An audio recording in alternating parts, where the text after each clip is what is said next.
नमस्कार। तो भी कैसे हैं आप लोग। तो भाई हम सर्कल के बहुत ही इंपॉर्टेंट क्वेश्चन डिस्कस कर रहे थे और ये जो क्वेश्चंस हैं सारे के सारे क्वेश्चंस काफी अच्छे हैं। आप चीजों को समझने की कोशिश करना। मैं एक ही बात बोलता हूँ कि आप चीजों को समझने की कोशिश करो, रटने की बिल्कुल भी ना करें। चीजें जैसे जैसे आप समझते जाएंगे ना तो आप चाहे आपका क्वेश्चन चाहे कितना भी अच्छा है, चाहे वो कितना भी मुश्किल, आप आराम से उसको सोल्व कर पाएंगे। लेकिन अगर आप चीजों को नहीं समझेंगे ना, छोटी छोटी बातें होती हैं जो आप लोगों के जितने भी बेहतरीन क्वेश्चंस होते हैं सारे सोल्व कर जाते हैं, लेकिन वो छोटी छोटी बातें में ध्यान में नहीं रहती। ठीक है, तो आप चीजों को धीरे धीरे समझने की कोशिश करिएगा। उसके बाद आप जैसे जैसे कॉन्सेप्ट समझ जाएंगे ना, फिर क्वेश्चंस करना बहुत ईजी आप लोगों के लिए हो जाएगा। तो चलिए भाई हम शुरू करते हैं आज के क्वेश्चंस। तो देखना, जैसे आप लोगों के पास ये पहला क्वेश्चन है कि फाइंड एक्स, तो एक्स की वैल्यू बताओ। जिस तरीके से सर्कल दिया हुआ है और ये 48, ये 70, ये 2x दिया हुआ है और यहाँ पे ये एंगल 90 दे रखा। अब आपको ये जैसे ही 90 आया ना तो एक बात पता होनी चाहिए कि ये तो टेंजेंट है और टेंजेंट पर 90 डिग्री एंगल क्या बनाता है भाई, सिर्फ सेंटर से ही टेंजेंट पे। जब भी जैसे मान लीजिए ये एक सर्कल है और यहां से मैं कहूँ कि टेंजेंट है इसके, ठीक है, तो ये जो सेंटर होता है ना, इस पॉइंट पे परपेंडिकुलर, यानी इस पॉइंट पे परपेंडिकुलर मतलब वो लाइन कहां से गुजर रही है, इस सेंटर से। मतलब वो सेंटर से ही रेडियस, आपको पता है ना कि रेडियस टेंजेंट पे 90 डिग्री का एंगल बनाती है। बस ये एक छोटा सा पॉइंट है जो यहाँ पे आपको ध्यान में रखना था, आपका क्वेश्चन खत्म हो जाता कि यहाँ पे जैसे ही ये 90 डिग्री का एंगल बना रही है ना, इसका मतलब ये लाइन कहीं ना कहीं सेंटर से गुजर रही है और सेंटर से गुजर रही है, दूसरी तरफ टच कर रहे हैं, मतलब सेंटर से गुजरने वाली एक कोड है। और ये क्या है भाई, ये डायमीटर है। आई मेरी बात समझ, ये डायमीटर है। बस इतना सा पॉइंट आपको समझना था कि ये डायमीटर है। ये 90 डिग्री हो गया, ये 70 हो गया, तो देखो इधर वाला ये भी 90 हो गया, ये 48 हो गया, तो ये 90। इस ट्रायंगल में बताना ये एंगल कितना होगा। तो 90 होगा दोनों का सम, जिसमें से ये 50 मान लीजिए, तो कितना बना भाई यहाँ पर, ये एंगल कितना होगा। 90 में से आप क्या घटा दो भाई, 48 घटा दीजिए, तो बताना जरा बचेगा कितना। तो यहाँ पे कितना बचेगा भाई, 42 ये एंगल बचेगा। कोई एतराज किसी को है। अब ध्यान से देखना, मैंने क्या किया, मैंने इस लाइन को यहां से मिला दिया। आप मुझे बताओ, इस लाइन को जैसे ही मैंने यहां से मिलाया तो मुझे तो ये बता दो कि ये एंगल कितना हुआ भाई। ये एंगल 90 होगा। कैसे हुआ भाई 90, क्योंकि ये डायमीटर है, ये डायमीटर है और डायमीटर हमेशा सर्कल में कितना एंगल बनाता है भाई, 90। तो ये इधर वाला 90 बनेगा, तो ये भी कितना हो जाएगा भाई, 90 हो जाएगा। इस बात को ध्यान में रखिएगा कि ये भी 90 और ये भी कितना हो गया 90। इधर 70 है तो ये कितना हो जाएगा भाई 20 डिग्री। ये पूरा 90 था तो ये कितना हो गया 70। अब तो आपको समझ आ ही गया होगा कि ये यहां से जो कोड है ये कितना एंगल बना रहे हैं, यहाँ पे 70 बना रहे हैं, तो ये यहाँ भी कितना बनाएगी भाई 70 बनाएगी। सही बोलने लग रहा हूँ। तो आप देखेंगे ये 70 है तो ये एंगल भी कितना आ जाएगा 70। अब आप इस ट्रायंगल में आ जाओ। इस ट्रायंगल में जो एक्सटर्नल एंगल होता है वो किसके बराबर होता है, इंटरनल के सम के। तो बताना जरा 2x है वो किसके बराबर आएगा। तो आप क्या बोलेंगे, 2x इक्वल हो जाएगा 70 प्लस 42, यानी कितना हो गया भाई 1 और कितना बन गया है 2, 112 के बराबर हो गया। सही बोल रहा हूं। तो यहाँ से x की वैल्यू कितनी हो जाएगी, तो ये इससे कैंसिल हो जाएगा, कितना बनेगा 56 डिग्री के आ गया, x का आंसर आ गया। बड़ी आसान सा क्वेश्चन था, बहुत ही इजी क्वेश्चन था। बस चीजों को धीरे धीरे आप समझोगे तो सारी चीजें क्लियर हो जाएगी। ठीक है, तो देखना भाई अगला क्वेश्चन देखना। अगर कहीं कैलकुलेशन में मिस्टेक होती है तो आप उसको देख लीजिएगा। ये क्वेश्चन देखना, बड़ा ही अच्छा क्वेश्चन है। देखना क्या बोल रहा है कि m पैरेलल है n के, m और n दो लाइन है, ये दोनों पैरेलल है। अब पैरेलल लाइन आपको पता ही है, पैरेलल लाइन में क्या होता है, फिर ये दो टेंजेंट भी है, यहाँ भी टेंजेंट है, यहाँ भी टेंजेंट है। जैसे ही टेंजेंट आती है आपको बातें ध्यान में आ जानी चाहिए सारी की सारी। जो भी टेंजेंट की मैंने बातें बता रखी है, रेडियस उस पर परपेंडिकुलर होती है। और इस तरीके से अगर कोई ट्रायंगल बन जाता है तो आपको ये तो पता है, ये थीटा है तो ये कितना होता है, थीटा होता है यहाँ वाला, इसको छोड़कर ये वाला एंगल। ये सारी बातें आपके जो है ध्यान में आ जानी चाहिए जैसे टेंजेंट आती है, तभी आप क्वेश्चन को इजीली सोल्व कर पाएंगे। तो देखना ये एंगल कितना लिखा हुआ है 2x और ये x लिखा हुआ। मैं इस लाइन को थोड़ा सा आगे बढ़ा देता हूं। ठीक है, मैंने इसको इस तरीके से आगे बढ़ा दिया। ये 2x है और ये भी इसको मैं मिला देता हूं इस वाली लाइन को, यहां से मैंने इसको मिला दिया। ध्यान से देखना आप, ये 2x है और ये यहाँ पर कितना बना हुआ है, एंगल x बना हुआ है। और ये दोनों लाइनें क्या है, ये पैरेलल है। मैंने क्या किया, मैं मान लेता हूं कि ये एंगल यहाँ वाला थीटा है, ये एंगल थीटा है। तो आपको पता है दोनों लाइन पैरेलल है, यानी जेड आकृति बन रही है। तो ये एंगल जैसे ही मैंने थीटा माना ना, तो आपको पता है कि ये एंगल थीटा है, तो ये भी कितना हो जाएगा भाई, ये भी थीटा हो जाएगा। बोलो कोई दिक्कत किसी को है। ये एंगल भी कितना हो गया, थीटा हो गया। अब ध्यान से देखना पॉइंट, ये एंगल थीटा है और इस ट्रायंगल में देखो एकदम से छोटा सा ट्रायंगल जो यहाँ पर है, ये थीटा इसका एक्सटर्नल एंगल है। एक्सटर्नल एंगल किसके बराबर होता है, इंटरनल के सम के, यानी ये थीटा ये एक्स है, तो बताओ ये एंगल कितना रहा होगा, तो आपको पता है एंगल कितना आएगा, ये आएगा थीटा माइनस एक्स, क्योंकि ये दोनों एंगल जुड़कर किसके बराबर होंगे, थीटा के, तो थीटा माइनस एक्स और एक्स जुड़ेगा तो कितना हो जाएगा भाई, थीटा ही आ जाएगा। ये बात समझ आई कि नहीं आई, बस ये इसका इंपॉर्टेंट पॉइंट था, यहां से क्वेश्चन खत्म हो जाएगा कि थीटा माइनस एक्स हो गया। अब मुझे एक बात बताना, ये टेंजेंट है कि नहीं है भाई, ये टेंजेंट है कि नहीं, तो आप बोलेंगे बिल्कुल ये टेंजेंट है, तो जैसे ही ये टेंजेंट है ना, तो आपको इस बात का तो पता ही है कि टेंजेंट यहाँ पे जो एंगल बनता है इस ट्रेंगल में, ये ट्रेंगल देखो, ये एक ट्रेंगल बना हुआ है, तो इस टेंजेंट पे ट्रेंगल टच हो रहा है, यानी ये जो थीटा माइनस एक्स है ना, वो इसको छोड़कर इसके बराबर होगा, इस एंगल के, यानी ये एंगल कितना होगा भाई, थीटा माइनस एक्स। बताना जरा, कोई दिक्कत है किसी को, तो ये कितना होगा, थीटा माइनस एक्स। अब आप ध्यान से देखो, ये एक ट्रेंगल आप लोगों के पास में बना हुआ है, कौन सा ट्रेंगल भाई, ये देखो ये बना हुआ, तो इस ट्रायंगल का ये एक्सटर्नल एंगल है इधर, तो मुझे एक बात बताना, ये पूरा का पूरा इसका एक्सटर्नल एंगल है, वो किसके बराबर होगा, वो बराबर होगा 2x और थीटा, इन दोनों के बराबर 2x प्लस थीटा, यानी यहाँ वाला जो एंगल आएगा ना, ये पूरा एंगल ये किसके बराबर आएगा, ये आएगा 2x प्लस थीटा के बराबर, ये पूरा का पूरा एंगल। लेकिन वहां से इतना सा एंगल थीटा माइनस एक्स है, यानी ये पूरा जो एंगल है ना, ये पूरा एंगल ये आएगा 2x प्लस थीटा। उसमें से अगर मैं थीटा माइनस एक्स घटा देता हूँ, यहाँ से थीटा माइनस एक्स, इसमें से अगर मैं माइनस कर दूं कि 2x प्लस थीटा में से अगर मैं माइनस कर दूं थीटा माइनस एक्स, तो थीटा से तो थीटा कैंसिल हो गया, ये प्लस का बन जाएगा, ये माइनस का हो जाएगा, तो कितना बन गया अभी 3x, यानी यहाँ वाला जो एंगल रहेगा वो कितना आ जाएगा 3x, मतलब ये जो इतना इतना एंगल बचा है ना, ये एंगल ये 3x हो जाएगा। कोई दिक्कत है तो बोलो आप, ये एंगल कितना हो जाएगा 3x, सही बोलने लग रहा हूँ। अब आपका क्वेश्चन खत्म हो गया कि ये यहाँ से यहाँ तक ये एंगल जो आप लोगों ने लिया ना, ये एंगल ये 3x हो गया आपके पास। तो अब देखना, ये भी इसकी टेंजेंट है, तो जैसे टेंजेंट है ना, उसमें ये ट्रेंगल बना हुआ है, ये ट्रेंगल बना हुआ है, इस ट्रेंगल में देखो टेंजेंट में यहाँ पे 3x एंगल बना है, तो इसको छोड़कर ये एंगल भी कितना आएगा भाई, तो आप कहेंगे ये भी कितना आएगा 3x। और अब आप लोगों ने देखा कि यहाँ पे इस लाइन पे जो टोटल एंगल बन रहा है वो कितना बन रहा है 3x, और 2x पहले से था, कितना बन रहा है भाई 5x, और वो कितना होता है 180 डिग्री, तो यहाँ से आप x की वैल्यू निकालोगे तो कितना आ जाएगा भाई 36 डिग्री, आपकी x की वैल्यू आ गई, खत्म हो गया क्वेश्चन। आई मेरी बात समझ, देखो कितना इजी पॉइंट था, लेकिन आपको चीजें समझ आनी चाहिए, ठीक है, चीजों को समझने की कोशिश करो, रटने की बिल्कुल भी ना करो भाई, मैं कभी आपको सजेस्ट नहीं करूंगा कि चीजों को रटो, बहुत आसान क्वेश्चन से, सारे क्वेश्चन बहुत आसान है। चलिए ये क्वेश्चन देखना, ये किसी ना किसी एग्जाम में पूछा गया था क्वेश्चन की, x plus y equal to 216 degree, then find A C E, आप ए सी ई की वैल्यू मुझे बताइए कि कितनी होगी। देखना ध्यान से, आपसे कौन सा एंगल पूछा है, ए सी ई। आप जब अच्छे से देखेंगे ना, तो ये क्वेश्चन बड़ा इजी क्वेश्चन है, ध्यान से देखना भाई, ए सी और ई आप लोगों से क्वेश्चन पूछा गया, ये एंगल आपसे पूछा गया।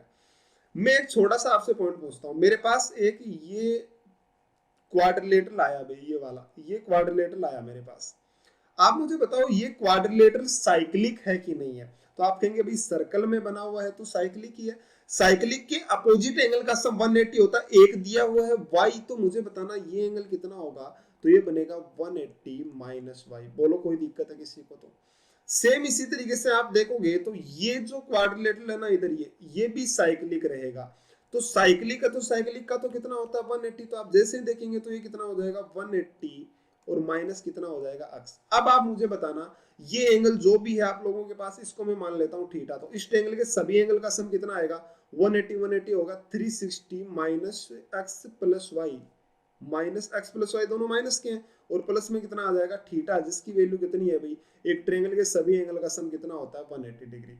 तो मैंने थोड़ा ये 360 हो गया माइनस के, तो इसको मैंने ऐसे लिख दिया। अब मुझे बताओ x प्लस वाई की वैल्यू कितनी लिखी हुई है यहाँ पे 216, तो मैं यहाँ पे जैसे x प्लस वाई की वैल्यू लिखूंगा वो कितनी आ जाएगी 216, और ये जैसे लिखूंगा तो आप इसमें से घट जाएगा, और ये जो भी यहाँ पे पार्ट निकल के आता है उसको उधर जाके आप घटाओगे तो क्या आ जाएगी आपके पास थीटा की वैल्यू, जितना भी आता आप लिख लेना इसको। आई मेरी बात समझ, देखो कितना इजी सा क्वेश्चन था, एकदम लॉलीपॉप, ठीक है। चलिए आगे का क्वेश्चन देखना, ये बड़ा अच्छा क्वेश्चन है, ठीक है, इजी है लेकिन आपको समझना पड़ेगा, बहुत अच्छा क्वेश्चन है, कोशिश करो इसको समझने की। क्या कहा है कि if O is centre, O centre है, E F equal to N T, यानी ये जो आर्क है ना, यहाँ पे इसको आर्क इस तरीके से लिखा होगा, ठीक है, ऐसे ये आर्क होता है, मैंने पहले भी बताया, तो ई एफ और ये ना एन टी, ये आर्क दोनों इक्वल है, आर्क इक्वल होने का मतलब है, आर्क यानी चाप जिसको बोलते हैं, ये सेंटर पे इक्वल एंगल बनाएंगे, इसका मतलब ये है कि सेंटर पे क्या बनाएंगे इक्वल एंगल। फिर कह रहा है कि F O N plus POT 120 degree है, तो मैं एफ ओ एन और पीओटी बना लेता हूँ भाई, कौन कौन से हैं, यहां से जैसे ही मैं देखूंगा तो ये F और ये O इसका सेंटर है, ठीक है, एफ ओ एन और क्या दिया हुआ है पी ओ टी। ये आप लोगों से पूछा है कि ये दोनों एंगल जो है वो कितने हैं भाई। जैसे मान लीजिए मैं आपसे कह देता हूं कि ये एंगल मान लीजिए एक्स है, ठीक है, और ये एंगल वाई है, तो आपके पास यही दिया हुआ है कि x प्लस वाई जो दिया हुआ वो कितना दिया हुआ 120 डिग्री, यानी दोनों एंगल का सम 120 है। अब ध्यान से देखो, आप मुझे बताओ कि ये x प्लस वाई 120 है, इस पॉइंट पे पूरा एंगल कितना बनेगा, तो आप कहेंगे पूरा तो भाई 180 डिग्री बनेगा। 180 में से x प्लस वाई यानी 120 हटा दो तो बचेगा कितना 60 डिग्री। और ये कह रहा है कि ये दोनों आर्क है ना बराबर है, मतलब ये एंगल यहाँ वाला एंगल और ये यहाँ वाला एंगल दोनों बराबर होंगे। तो बराबर एंगल आपके पास बचा कितना भाई 60 बचा, तो उसको बराबर बांटेंगे तो कितना बनेगा, ये भी 30 डिग्री आएगा और ये कितना आएगा भाई, ये भी 30 डिग्री आएगा। बोलो जरा कोई दिक्कत किसी को है, तो ये भी 30 डिग्री, ये भी कितना हो गया 30 डिग्री, सही बोलने लग रहा हूं। चलिए अब आगे बढ़ते हैं। आगे क्या कह रहा है कि एफ एन जो है वो 6 है। कितना है भाई एफ एन, वो 6 है। एफ एन की वैल्यू उसने लिख रखा है 6 है, और एफ एच जो है वो कितना है 3 है। ध्यान से देखना भाई, आपका क्वेश्चन अब खत्म हो गया कि एफ एच 3 है। मुझे बताओ ये एंगल कितना दिया हुआ है 90 डिग्री, ये कितना दिया हुआ है 30 डिग्री। तो आपको पता है 30 90 ये रेशियो मैंने आपको अच्छे से बता रखे 3 4 5, और ये बहुत इंपॉर्टेंट रेशियो होते हैं। तो 90 यहाँ पे 30 के सामने कितना होता है, अगर इसके सामने 1 है तो ये कितना बनता है 2, और ये कितना बनता है √3, लेकिन 30 के सामने 3 है, तो बताओ 90 के सामने कितना आ जाएगा 2, यानी कितना बन जाएगा 6। और ये इसकी क्या है भाई रेडियस है, तो ये 6, तो ये भी कितना बनेगा 6, ये भी कितना बनेगा भाई 6 आएगा, और ये भी कितना आएगा 6, क्योंकि सारी की सारी रेडियस है। तो आप ध्यान से देखोगे ना तो क्वेश्चन यहीं पे छुपा हुआ था कि एफ एन की वैल्यू कितनी दे रखी है 6, और क्वेश्चन खत्म हो गया। क्योंकि आप लोगों के पास रेडियस कितनी आ गई 6 आ गई, ये भी 6 आ गई, ये भी 6 आ गई, यानी एक ट्रायंगल है एफ ओ एन जिसकी सभी साइडें कितनी है भाई 6 6 6, यानी इक्वल है। मतलब ये इक्विलेटरल ट्रायंगल है, यानी एक्स की वैल्यू जो बनेगी वो कितनी आ जाएगी 60 डिग्री। मेरे पास x की वैल्यू आ गई, तो x प्लस वाई कितना था 120, यानी y भी कितना आ जाएगा 60 डिग्री। जैसे ही y 60 आ गया तो ये देखो दोनों इक्वल है आप लोगों के पास साइडें, तो बताना ये दोनों 60 है तो ये दोनों एंगल भी इक्वल होंगे, यानी कितने कितने बनेंगे 60, और ये भी कितना बनेगा 60, यानी आपके पास ये तीनों साइडें बराबर, यानी टीपी की वैल्यू भी कितनी आ जाएगी 6। और आप लोगों का क्या हो गया आंसर, जो क्या बना भाई टीपी की वैल्यू 6 आपका आंसर है। आई मेरी बात समझ, देखो कितना इजी और कितना अच्छा सा और एक सुंदर सा क्वेश्चन था। बहुत इजी क्वेश्चन है, बस बातें समझने लायक थी आपके, ठीक है। अगर आपको समझ आती तो क्वेश्चन बहुत आसानी से हो जाता, ठीक है। समझ आ रही है बात, देखो कितना इजी क्वेश्चन है, कुछ खास बात नहीं थी इसमें, बस चीजें जैसे जैसे क्वेश्चन ने कहा है उस तरीके से सोल्व करेंगे, बड़ा आसानी से सोल्व कर पाएंगे। अब एक ये भी बड़ा अच्छा क्वेश्चन है भाई, मैं उम्मीद करूंगा कि आप इसका आंसर पहले खुद से जरूर बताएं, बहुत आसान है। If ABCD is rectangle AB equal to DF, यानी AB और DF बराबर है। मान लीजिए कि मैं AB को अक्ष मान लेता हूं, ठीक है, तो AB अक्ष है तो DF भी कितना होगा भाई x होगा, और O इसका सेंटर है, यहाँ पे लिखा नहीं है लेकिन ध्यान रखना कि O इसका सेंटर है। ये थीटा है, ये 2 थीटा है, ठीक है। ये x हो गया सेंटर, इसको मैं y मान लेता हूँ, OD को y मान लेता हूँ। तो आपको पता है कि ये पूरी जो है रेडियस है, तो ये रेडियस है यहाँ से x प्लस वाई, तो ये भी रेडियस है, ये भी कितनी होगी x प्लस वाई होगी। सही बोलने लग रहा हूँ। तो आप देखेंगे कि ये इसकी रेडियस है, यानी ये x प्लस वाई हो गया, तो ये भी कितना बनेगा भाई x प्लस वाई बनेगा, मतलब ये इसकी रेडियस थी, तो ये OB भी कितनी हो जाएगी x प्लस वाई। और बाद में रेक्टेंगल है, बाद में क्या बोल रहा है कि ये रेक्टेंगल है, तो रेक्टेंगल का आपको पता है कि सभी साइडें पैरेलल होती है, यानी ये साइड और ये साइड पैरेलल है। तो जैसे ही पैरेलल है तो आपको एक बात का पता चला कि ये एंगल 2 थीटा है, तो जेड आकृति में बना ये एंगल भी कितना होगा भाई 2 थीटा। बोलो जरा होगा कि नहीं होगा। पहले आप इस बात को भूल जाइए, ये जो x प्लस वाई वाली लाइन है ना इसको छोड़ो एक बार, ये मैं y माना था मैंने, इस इधर बस इतना सा देखना कि ये BC और ये AD पैरेलल है, क्योंकि रेक्टेंगल है और दोनों साइडें भी बराबर है। तो भाई रेक्टेंगल में तो आमने सामने की साइड बराबर और पैरेलल होती हैं, तो ये कहेंगे कि ये 2 थीटा है, तो ये एंगल भी कितना बनेगा 2 थीटा बनेगा। कोई दिक्कत किसी को? ध्यान से देखना। अब आगे मैं क्या करूंगा कि ये एंगल थीटा बना हुआ रेक्टेंगल है, तो ये एंगल पूरा 90 है, तो बताना ये बचा हुआ एंगल कितना हो जाएगा, तो आप क्या बोलेंगे ये हो जाएगा 90 माइनस थीटा, क्योंकि रेक्टेंगल था। अब देखो ध्यान से, इस ट्रायंगल में अभी इसका जो मेन पॉइंट है वो यहाँ पे खत्म होता है कि ये 2 थीटा है, ये 90 माइनस थीटा। मुझे एक बात बता दो कि ये एंगल कितना होगा, ये एंगल कितना होगा। तो आप कहेंगे सभी जो एंगल होते हैं ना, सभी एंगल का सम 180 होता है, तो इसको मान लीजिए मैं कुछ भी a मान लेता हूँ एंगल को, तो इस एंगल के सभी एंगल का सम यानी कितना बनेगा 2 theta plus 90 minus theta plus इसको मैंने ए मान लिया, मान लो कुछ भी, बराबर होगा 180 डिग्री। तो थीटा से एक से तो कैंसिल होगा एक थीटा, तो 90 उधर जाएगा तो ए की वैल्यू कितनी बनेगी 90, और ये थीटा उधर जाएगा तो कितना बनेगा 90 माइनस थीटा। यानी ये एंगल भी कितना निकल कर आया भाई आपके पास 90 माइनस थीटा, और आपका क्वेश्चन खत्म। कितना निकल कर आया 90 माइनस थीटा। तो आपने ये देखा कि ये एंगल 90 माइनस थीटा, ये भी 90 माइनस थीटा, इसका मतलब दो एंगल 90 माइनस थीटा, यानी कि ये दोनों साइडें क्या हो गई बराबर हो गई। बोलो जरा हुई कि नहीं हुई। और आपको पता है कि ओबी की जो लेंथ है वो कितनी है, अभी वो रेडियस है, ओबी और OF दोनों रेडियस है, यानी x प्लस वाई है, तो ये भी कितना बनेगा x प्लस वाई बनेगा, और ये साइड इसके बराबर है, यानी BC भी कितना आएगा x प्लस वाई आएगा। अब आपको ये भी पता है कि BC और AD भी बराबर है, BC और AD भी अगर बराबर है तो मुझे बताना AD भी कितना होगा x प्लस वाई, जिसमें से OD आपको y दे रखा है, तो बताओ AO कितना हो जाएगा x हो जाएगा। बोलो जरा बात समझ आई कि नहीं आई, क्योंकि BC और AD बराबर है, तो OD आपको दे रखा है y, तो ये कितना हो गया x। अब ये रेक्टेंगल है तो ये 90 डिग्री, ये 90 डिग्री है, दोनों साइड x अक्ष यानी दोनों एंगल बराबर होंगे, और दोनों एंगल बराबर होंगे तो ये दोनों एंगल कितने होंगे, दोनों कितने होंगे भाई, दोनों 2 थीटा होंगे, या फिर कह सकते हैं कि दोनों 45 होंगे। तो बताना 2 थीटा की वैल्यू कितनी आ गई 45 डिग्री, तो यहाँ से थीटा की वैल्यू कितनी आ जाएगी 22.5, यानी 22.5 इसका क्या हो जाएगा आंसर हो जाएगा। आई मेरी बात समझ। क्वेश्चन को समझना भाई, बड़ा खूबसूरत बड़ा अच्छा सा क्वेश्चन था, ठीक है। क्वेश्चन से सारे अच्छे हैं, इजी क्वेश्चन से, कोई मुश्किल क्वेश्चन नहीं है, ठीक है। जैसे ये क्वेश्चन है बड़ा इजी सा क्वेश्चन, ए बी पैरेलल है ओडी के, तो फाइंड बी सी ओ, तो बी सी ओ का मान बताओ। यानी चलो बी सी ओ को हम देख लेते हैं, बी सी ओ का मान आप लोगों को बताना है, बी सी ओ, ये आपको बताना है कि बी सी ओ की वैल्यू कितनी होगी, और ये दोनों लाइनें पैरेलल है, इसको मैं थोड़ा आगे बढ़ा देता हूँ, ठीक है, इस लाइन को थोड़ा सा आगे बढ़ा दिया मैंने। अब देखना आप ध्यान से कि ये दोनों लाइनें पैरेलल है, यानी ये 50 डिग्री है, ये 90 डिग्री है, तो बताना जरा ये भी कितना होगा 50 होगा, बस खत्म हो गया क्वेश्चन, तो इसमें तो कुछ है ही नहीं, ठीक है। ये कितना हो गया अभी 50 डिग्री हो गया। देखो एक मिनट, इसको इतना करने की जरूरत थी नहीं वैसे, ठीक है। ये 50 डिग्री है, दोनों लाइनें पैरेलल है, यानी ये भी कितना बनेगा 50 बनेगा, क्योंकि साफ साफ लिखा हुआ है कि ए बी और ओडी दोनों पैरेलल है, तो ये 50 हो गया। अब आपको पता है ये सेंटर है, वो तो ये रेडियस होगी, तो ये भी कितना बनेगा अभी 50, तो ये भी 50 बन गया। बताना जरा ये कितना आएगा, तो ये 50 50 100, तो पूरा 180 होता, तो ये कितना बच गया 80 बच गया। अब ये सारी तो रेडियस थी, आपसे बी सी ओ की वैल्यू पूछी थी, ये एंगल पूछा था, ये 90 दिया हुआ, मुझे बताना ये पूरा एंगल कितना बन गया, ये पूरा एंगल कितना बन गया। तो आप कहेंगे कि ये पूरा एंगल बन गया 90, और 80 कितना हो गया 170, और उसमें बाद में मैंने क्या जोड़ दिया 170 में 50 और जोड़ दिया, तो कितना हो गया 220, यानी 220। इसके पूरा जो एंगल होता है वो 360 होता है, जिसमें से 220 ये हो गया, तो बताओ जरा बचा कितना।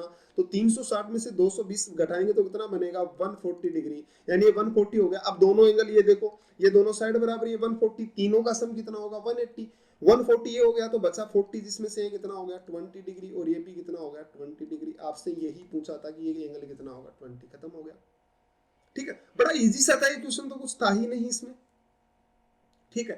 काफी इजी क्वेश्चन है, बस चीजों को धीरे धीरे समझोगे ना सारी बातें समझ आ जाएगी। अब ये क्वेश्चन देखना, ऐसा मैंने आपको बताया ये क्वेश्चन, बस इसमें कुछ है नहीं इतना। जैसे मैंने आपको बताया था कि जब भी कभी दो सर्कल टच करते हैं ना, जब भी कभी दो सर्कल टच करते हैं और उनकी अगर एक कॉमन टेंजेंट ड्रॉ कर दूं, तो यहाँ पे जो एंगल बनता है ना जहां पे टच करते हैं, ये एंगल 90 डिग्री होता है।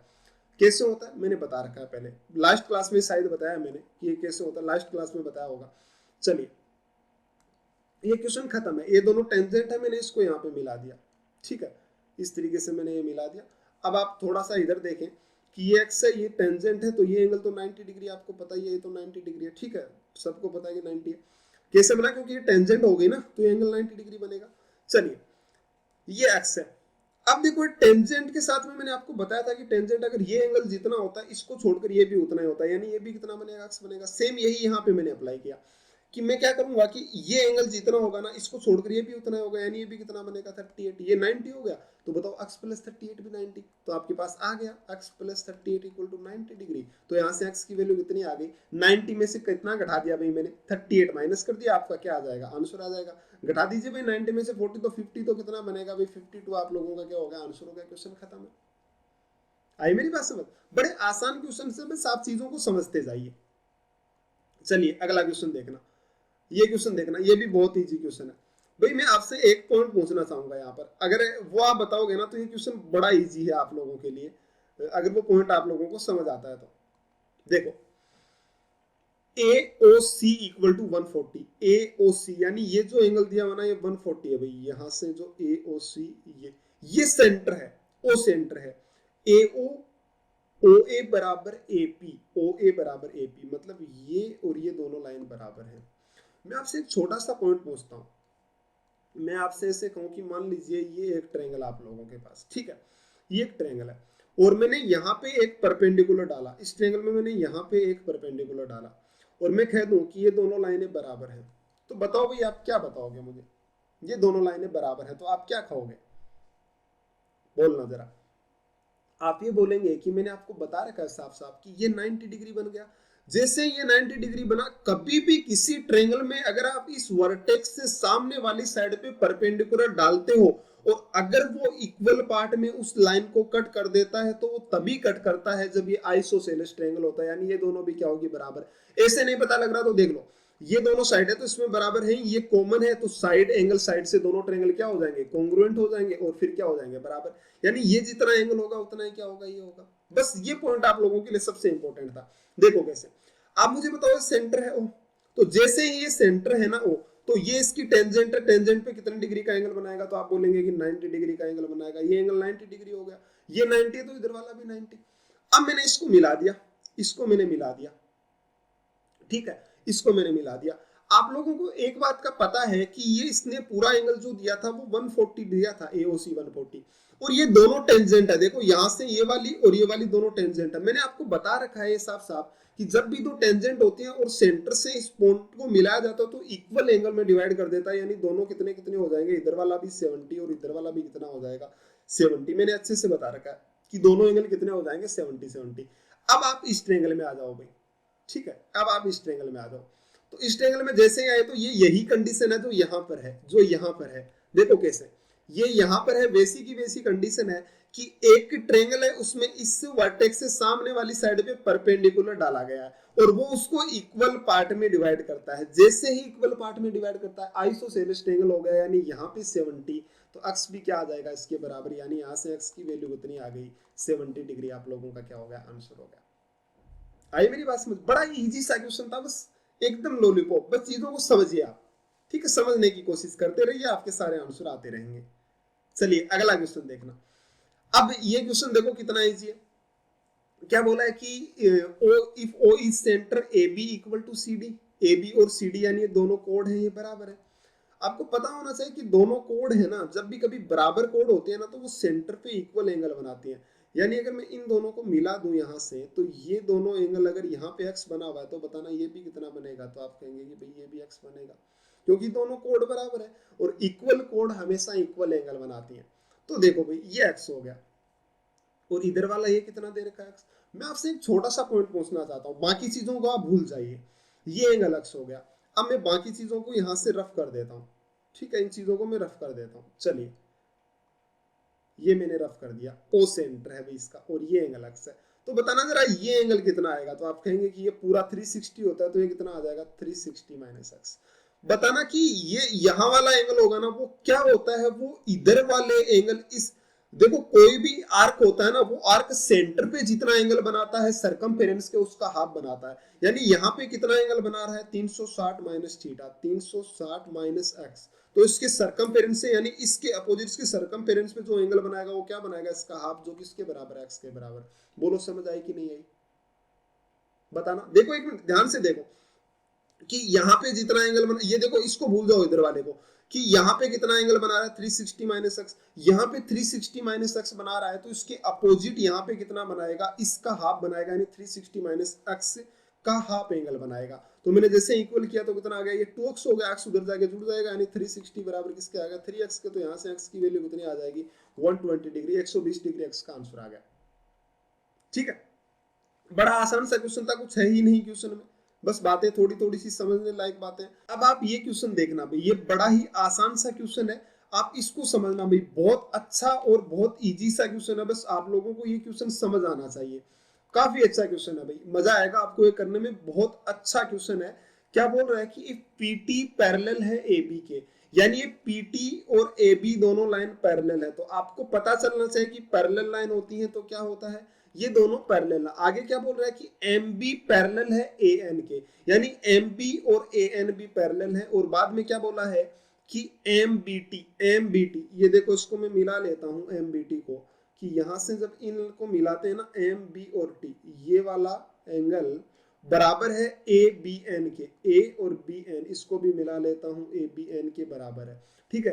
Then find A M T, ये एंगल आप मुझे बताओ भाई, ये इसने बोला है कि ये एंगल आप बताइए कि कितना होगा ए एम और टी, ठीक है। ये एंगल आप लोगों से पूछा है कि कितना आएगा। अब समझना भाई क्वेश्चन को आप, इसने बोला है कि ये दोनों एंगल बराबर है, यानी ये एंगल अगर थीटा है तो ये भी कितना बनेगा भाई, थीटा बनेगा। चलिए, और जो पैरेलल लाइन कही है, मैं इस एंगल को क्या मान लेता हूं, मैं इस एंगल को अल्फा मान लेता हूं। क्या मान लेता हूं, इस एंगल को अल्फा मैंने मान लिया। चलिए, इस एंगल को मैंने अल्फा मान लिया। आप मुझे एक पॉइंट बताना छोटा सा, बहुत काम आएगा भी आप लोगों के पॉइंट, कि ये दोनों लाइनें पैरेलल हैं, ये दोनों लाइनें पैरेलल हैं, ये और ये वाली लाइनें दोनों पैरेलल है। तो पैरेलल लाइन होती है तो जेड आकृति में बने एंगल क्या होते हैं, बराबर। तो यहाँ पे पूरा एंगल कितना बना हुआ, अल्फा प्लस थीटा, तो ये भी कितना आएगा भाई, अल्फा प्लस थीटा। बोलो जरा कोई दिक्कत किसी को है तो ये कितना आएगा, अल्फा प्लस थीटा। सही बोलने लग रहा हूँ, ध्यान से देखना, ये अल्फा प्लस थीटा आ गया।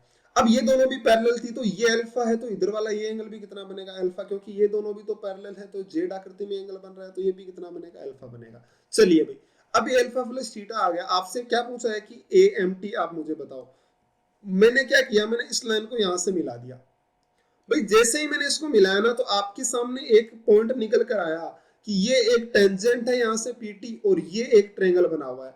आप मुझे एक बात बताओ, इस ट्रायंगल में जो जब भी टेंजेंट के साथ में बनता तो ये एंगल है वो इसको छोड़कर किसके बराबर होगा, इस वाले के बराबर होगा, यानी कितना बनेगा, अल्फा प्लस थीटा। बोलो जरा कोई दिक्कत किसी को है तो ये अल्फा प्लस थीटा बनेगा। सही बोल रहा हूं। अब आप ध्यान से देखोगे ना, तो ये एक साइक्लिक क्वाड्रिलेटरल है भाई। क्या है, ये एक साइक्लिक क्वाड्रिलेटरल है। और साइक्लिक क्वाड्रिलेटरल में क्या होता है भाई, आमने सामने के एंगल का सम 180 डिग्री होता है। यानी ये एंगल यहाँ वाला और ये एंगल, इनका दोनों का सम कितना होगा, 180, यानी कितना बनेगा, अल्फा प्लस थीटा और अल्फा और 2 थीटा और अल्फा, यानी कितना आ गया, अल्फा अल्फा टोटल 3 अल्फा आ गए और 3 थीटा आ गए, यानी 3 इंटू अल्फा प्लस थीटा, वो कितना बनता है भाई, 180 डिग्री बनेगा। तो यहाँ से अल्फा प्लस थीटा की वैल्यू कितनी आ गई, 60 डिग्री। बोलो जरा किसी को कोई दिक्कत है तो, कि अल्फा प्लस थीटा की वैल्यू कितनी आ गई, 60 डिग्री। बता दो भाई, ये बात किसी को कोई दिक्कत है यहां तक तो आई मेरी बात समझ। देखो मैंने क्या किया, मैंने यहां से कहा कि ये एक साइक्लिक क्वाड्रिलेटरल है, और आपको ये बात का पता है कि साइक्लिक क्वाड्रिलेटरल के आमने सामने के जो सम अपोजिट एंगल होते हैं उनका सम कितना होता है, 180 डिग्री। यानी मैंने इसको पूरे को उठाया और इसको पूरे को उठाया, ये कितना बना, अल्फा थीटा अल्फा, ये अल्फा थीटा थीटा, यानी कितना बन गया, 3 इंटू अल्फा प्लस थीटा, जो कितना है 180 डिग्री। तो यहाँ से अल्फा प्लस थीटा कितना आ जाएगा, 60 डिग्री। अब ध्यान से देखना आप भाई, ये साइक्लिक है क्या, ये साइक्लिक नहीं है भाई, ये क्वाड्रिलेटरल साइक्लिक नहीं है। तो आप कहेंगे भाई ये भी बिल्कुल साइक्लिक है, तो आमने सामने के एंगल का सम कितना होगा, 180 डिग्री। तो ये आपके पास अल्फा प्लस थीटा कितना आ गया, 60 डिग्री, यानी ये 60 आ गया। तो बताओ ये कितना बनेगा, 180 में से 60 घटा दो तो कितना बनेगा, 120। और आपसे यही पूछा था कि एएमटी की वैल्यू कितनी आएगी, कितनी आ गई भाई, 120। क्वेश्चन खत्म हो गया। आई मेरी बात समझ, कितना इजी और कितना अच्छा क्वेश्चन था। आपको समझना पड़ेगा भाई चीजों को, रटने से कुछ नहीं होगा। जब भी कभी आप क्वेश्चन से समझोगे ना, तभी आप बातें जब एग्जाम में चीजें अप्लाई कर पाओगे, अदरवाइज नहीं कर पाएंगे भाई, क्योंकि चीजें सीखेंगे नहीं तो भाई कुछ नहीं होगा। रटने से आप ये कि कितने क्वेश्चन रट लोगे, मान लोगे आपने चीजें रट ली, ठीक है, तो आप कितनी चीजें रट पाओगे, क्वेश्चन तो बहुत सारे कितने भी बना लो सही, है ना। तो चीजों को रटना मुश्किल है, समझना, सॉरी, रटना आसान है, समझना थोड़ा मुश्किल है। लेकिन जो एक बार समझ आ जाता है ना, तो फिर उसकी सारी चीजें आराम से सोल्व कर सकते हैं। लेकिन रट लेते हैं तो फिर रटने के बाद जो चीजें हम रट लेते हैं ना, वो थोड़ी देर के लिए तो हमारे पास रहते हैं, लेकिन बाद में सब कुछ गायब हो जाता है। इसलिए चीजों को समझने की ज्यादा कोशिश करो, ठीक है। तो मैं उम्मीद करता हूँ आपको क्लास अच्छी लगी होगी। अगर क्लास अच्छी लगी है तो चैनल को सब्सक्राइब जरूर करें। तो भाई चलिए, हम मिलते हैं अगली क्लास में। आज के लिए थैंक यू।